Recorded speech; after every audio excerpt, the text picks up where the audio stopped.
Okay, so there she is, all buttoned up.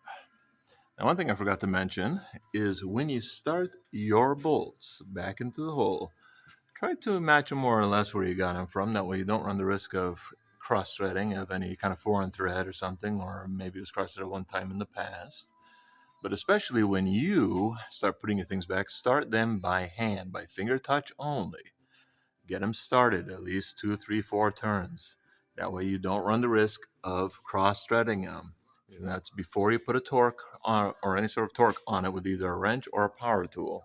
And the reason is you don't want it to torque. What happens when you or cross-thread when you have it cross-threading? What's going to happen is the threads are not lining up and not biting correctly.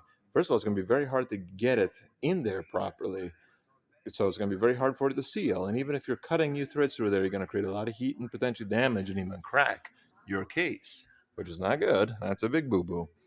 And on top of that, good luck if you ever need to take it off and service it again, because it's going to be a pain in the butt.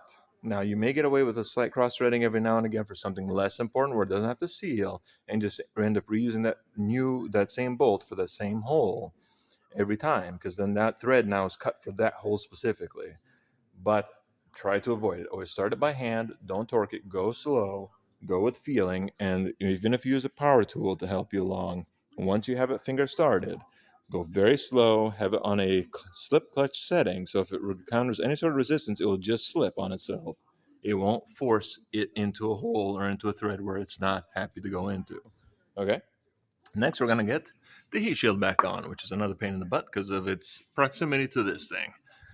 So I'm going to get back onto that, and I'll touch back with you when we're ready to fill her up.